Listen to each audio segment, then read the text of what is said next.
कि हम आंदोलन के साथ हैं और जो किसान की पगड़ी और जो आंदोलन के ताज को बचाने की जिम्मेदारी एलनाबाद वालों की है, हम उसको केवल बचाएंगे नहीं बल्कि उस ताज को चार चांद लगाएंगे। राकेश टिकैत जी वहाँ गए थे, उन्होंने एक भाषण के दौरान एक बात बोली थी, भाई जिसका जोड़ा है उसने लौटा दो, लेकिन वो जोड़ा ऐसा है कि वो इब लौटा दिया, वो फिर भी बीजेपी के गोदे में जगह बैठ सके वो जोड़ा जी।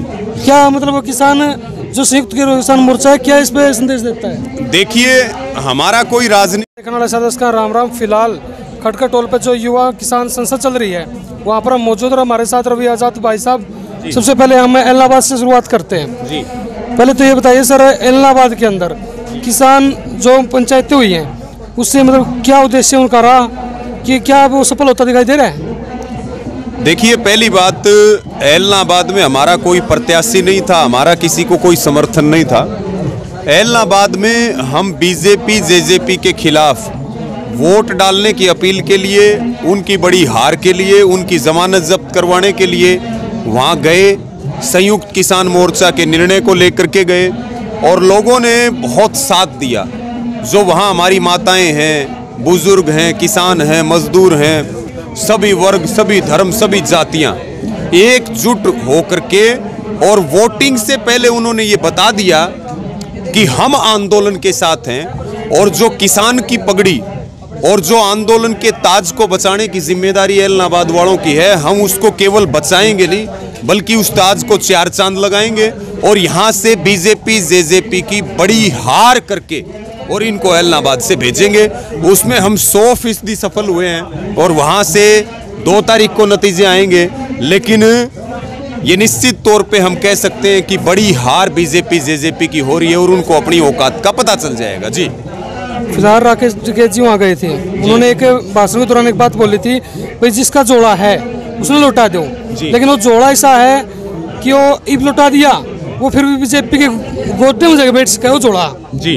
क्या मतलब वो किसान जो संयुक्त किसान मोर्चा है, क्या इस पे संदेश देता है? देखिए, हमारा कोई राजनीतिक एजेंडा है ही नहीं। हमारा एजेंडा है 3 कानूनों की वापसी, हमारा एजेंडा है MSP का कानून।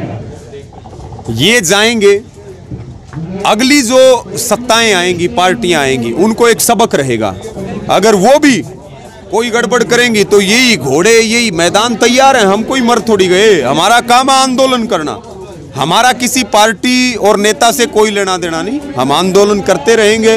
और आज जो किसान को शरणार्थी बना दिया, जो किसानों की हत्यारी सरकार है, किसानों को सड़कों पे बैठाने वाली सरकार है, हमारी घर की इज्जतों को सड़कों पे लाने वाली सरकार है, उस हत्यारी सरकार को सबसे बड़ा जवाब देने की जरूरत है। और बीजेपी को केवल वोट की चोट समझ में आती है, इसलिए उनको वोट की चोट मारी जा रही जी।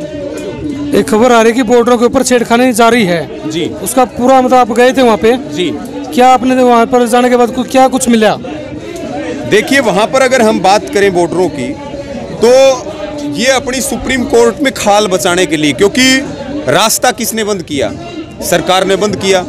इल्जाम किस पे लगा रहे? किसानों पे लगा रहे। वो चीज़ पूरी दुनिया में स्पष्ट होगी कि रास्ते तो दिल्ली पुलिस ने बंद किए, रास्ते तो पैरामिलिट्री फोर्सेस ने बंद किए। सुप्रीम कोर्ट में सुनवाई चल रही है, हम भी सुप्रीम कोर्ट में नहीं गए, सुप्रीम कोर्ट में भी सरकार गई है। सुप्रीम कोर्ट में ही अपने लोगों से जो PIL है वो बीजेपी ने लगवाई है, मोदी सरकार ने लगवाई है। अब ये सुप्रीम कोर्ट में अपनी खाल बचाने के लिए बॉर्डरों के ऊपर नौटंकी खेलने का काम कर रहे हैं। तमाम इनके षड्यंत्र फेल होने के बाद हर दिन ये 5-5 षड्यंत्र करते हैं। षड्यंत्र करने में इन्होंने अंग्रेजों के, मुगलों के भी रिकॉर्ड तोड़ दिए। अब ये वहां अपनी खाल बचाने के लिए लगे हुए। लेकिन हम दिल्ली जाने के लिए आए थे, हमें रोका गया बॉर्डरों के ऊपर, हम वहीं बैठ गए।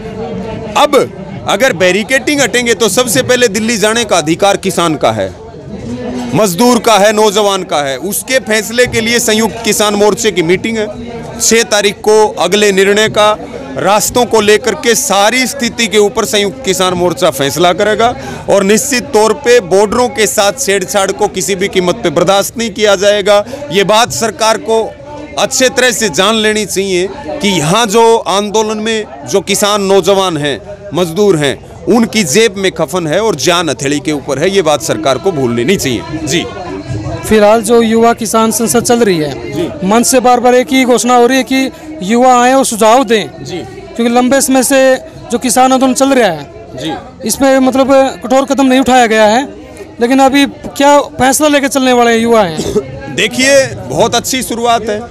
यहाँ युवाओं की पंचायत हो रही है पूरे देश में, ये पहली शुरुआत है। हम तो सबको इसके लिए बहुत धन्यवाद भी देंगे। और इस तरह की पंचायतें हरियाणा में, देश भर में यूथ को आंदोलन के साथ जोड़ने के लिए होनी चाहिए। और ये संयुक्त किसान मोर्चा लोकतांत्रिक है, आंदोलन लोकतंत्र को बचाने के लिए है, तो जिसके जो सुझाव है, विचार है, वो देने चाहिए। जिसके ऊपर सर्वसम्मति बनेगी उसको माना जाएगा। जी, फिलहाल जो भारतीय किसान यूनियन है उसकी एक मांग है 3 कृषि कानून वापस और एमएसपी गारंटी। जी, एमएसपी गारंटी के साथ खरीद का कानून क्यों नहीं? क्योंकि बाजरे की एमएसपी तो दी गई है, लेकिन उसको खरीदा नहीं जा रहा सरकार की तरफ से। अभी कोई कानून है ही नहीं देश में। मुद्दा इसी बात का है। एमएसपी अभी केवल घोषणा, पूरे देश में केवल 9% किसानों को मिलती है। एमएसपी न मिलने के कारण भारत के किसानों को 45 लाख करोड़ रुपए का नुकसान अब तक हो चुका है। अगर कानून होता, कानून में खरीद और भुगतान, जो हमारी मांग है, जो हमारा ड्राफ्ट है, वो खरीद और भुगतान दोनों का है। उसके ऊपर हमें गारंटी चाहिए। एमएसपी से नीचे खरीदना अपराध समझा जाए, उसके ऊपर जुर्माना, उसके ऊपर सजा और लाइसेंस रद्द, तीनों चीज़ों का प्रावधान हो। अगर इस देश में एमएसपी का कानून बनेगा, उसकी खरीद की गारंटी होगी, भुगतान की गारंटी होगी, तो निश्चित तौर पे जो एमएसपी के कारण हमें अब तक 45 लाख करोड़ रुपए का घाटा हुआ है, भारत के किसान को एक बहुत बड़ा न्याय मिलेगा, उसका शोषण रुकेगा। जी, भारत सरकार के लोग इस वीडियो को देख रहे हैं तो उनके लिए क्या संदेश है? देखिए, हमारा तो एक ही संदेश है कि जब तक 3 काले कानून वापिस नहीं होंगे, जब तक एमएसपी का कानून नहीं मिलेगा, जब तक देश का लोकतंत्र सुरक्षित नहीं होगा और किसान के सम्मान के साथ जो छेड़छाड़ की गई है उसकी बहाली नहीं होगी, तब तक हम नहीं जाएंगे। ये बात समझ लेनी चाहिए कि बगैर जीते किसान कभी जाता नहीं है।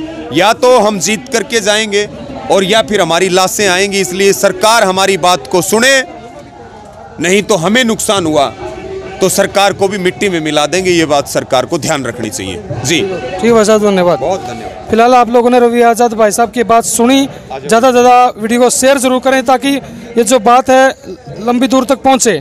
जय हिंद, जय भारत।